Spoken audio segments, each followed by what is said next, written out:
আমি আমি আবারও বলছি যে আমি এখন আমি অত ডিটেইলে যাব না। আমি যে সাইবার ক্রাইম মানে সাইবার এই ধরনের ক্ষেত্রে যখনই সাইবার পাওয়া যায় সেক্ষেত্রে সাইবার ক্রাইম থানার দ্বারস্থ হতে দেখা যায়।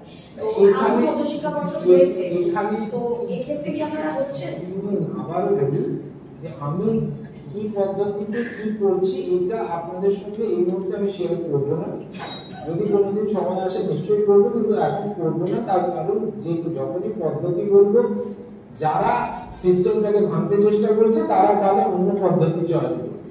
তো আপনাদের কাছে ইভেন তদন্তও আমি কিভাবে করছি সেটা আমি বলবো না, তার কারণ আপনাদের কাছে তো এভিডেন্স দিয়ে কথা বলছি। এটা এরকম না যে আমি হাওয়ায় কথা বলছি, কোনো এভিডেন্স নেই আপনাদের কাছে। আমার যে ক্লেম সেই ক্লেমগুলো আমি সাপোর্ট করেছি। তো আপনারা আমাকে যতই ইনসিস্ট করুন, কাইন্ডলি এটা মাথায় রাখবেন যে আমি আপনাদেরকে কোনো কিছু রিভিল এই মুহূর্তে করবো না, এবং সেটা ইচ্ছে করেই করবো না, সো দ্যাট যারা মনে করছে সিস্টেম ভেঙে ফেলা যায় তাদের যেন এটা না জানা থাকে যে আমরা কিভাবে পৌঁছচ্ছি তাদের, এবং তারা কিভাবে ধরা পড়ে যাবে এটা আমি কখনোই জানতে দিতে চাই।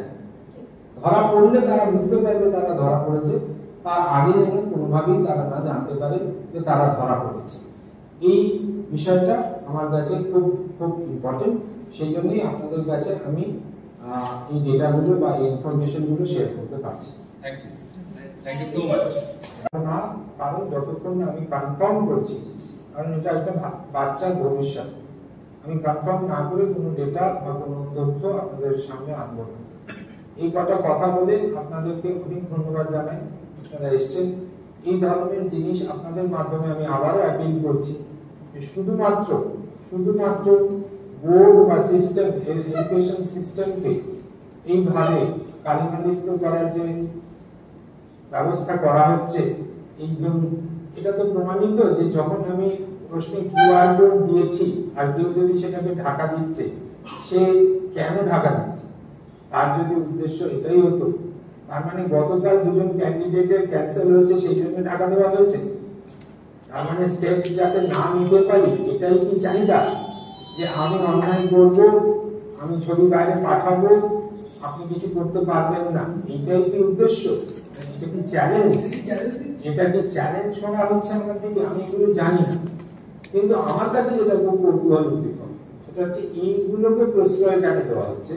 কারণ আমার 9,23,000-এর মধ্যে ধরে নিলাম আমি আজকে যতজনের কথা আমি বললাম সেগুলো বাদ দিলে যদি টোটাল আমি দেখি, তাহলে আর বাদ বাকি যে 9,23,030টা স্টুডেন্ট ভালোভাবে পরীক্ষা দিল, তাদের কি, তাদের কথা কে বলবে, তাদের কথা কখন বলা হবে, কবে বলা হবে? এই জায়গাটা আমার কাছে, এই প্রশ্নবোধক চিহ্নটা দিয়ে আমি আমার প্রেস মিট শেষ করি।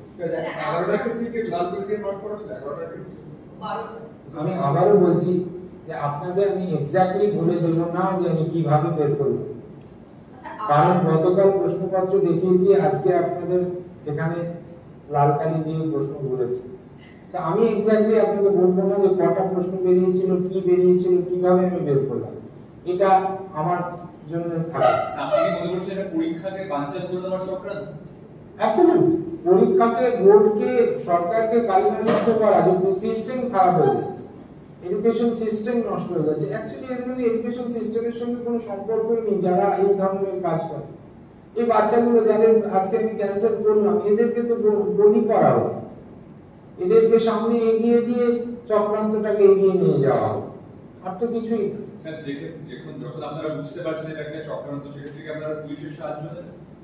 সেটা আমরা যা যা স্টেপস নেব সেই স্টেপস গুলো নেব, অ্যাবসলিউটলি নিয়ম মেনে কাজ হবে।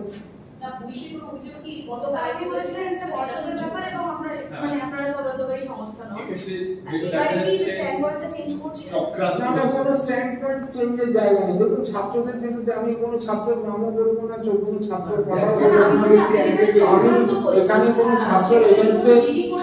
ছাত্রের এগেইনস্টে নাম ধরে কোনো কমপ্লেনও করবো, এটা আমি বলে রাখছি। তাদের পরীক্ষা আমি ক্যান্সেল করে দিয়েছি, তাদের বিরুদ্ধে যা ব্যবস্থা আমি নিয়ে নিয়েছি, যেটা আমার হাতের মধ্যে। এবারে তদন্ত, ঠিক বলেছে, তদন্তের যে জায়গা, সেই জায়গাটা আমরা যতক্ষণ না কমপ্লিট করব ততক্ষণ আমি বলতে পারি না যে আমি অমুককে বলবো তো, বা কাকে দেবো বা কাকে দেবো। এটা আরো অনেক বড় সিদ্ধান্ত, এটা আমার অ্যাডাপ কমিটিতে কথা বলে কাজটা করতে হবে, কেন কোন পর্যায়ে নিয়ে যাওয়া উচিত। কিন্তু এইটুকু আমি আপনাদের বলতে পারি যে এটা এইভাবে হয়েছে, সেটা আমি কিভাবে কেন বলছি কথাগুলো তার আমি আপনাদের দেখাবো মাত্র। আপনারা দেখে রাখুন যাতে আপনারা জ্ঞাত থাকেন, আপনারা যখন রিপোর্ট লিখবেন যাতে সেগুলো ভেবে আপনারা লেখেন, এক্সাক্ট ডিটেইলস লিখবেন না যেটা দেখবেন। কারণ যদি লেখেন তাহলে সেটা হবে যে আমার হয়তো বিঘ্নিত হতে পারে তদন্ত, কিন্তু আদারওয়াইজ আপনারা অবশ্যই লিখুন, এবং এটা আমরা যেটা বলছি তার এভিডেন্স হিসেবে আপনারা অ্যাটলিস্ট আমার সাক্ষী থাকবেন যে আপনারা দেখে যাচ্ছেন যে আমি কি এভিডেন্স আপনাদের সামনে রাখছি এবং সেটা গ্রহণযোগ্য হয় বা হয় না।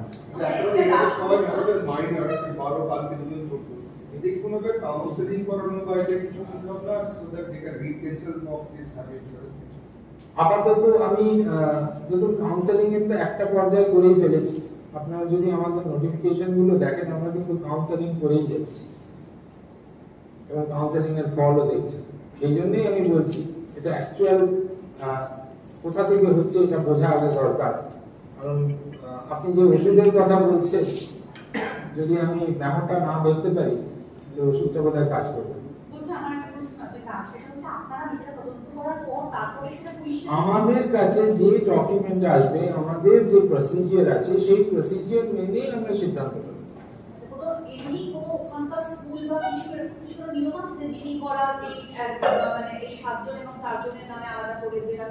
সেগুলো subject to availability of documents.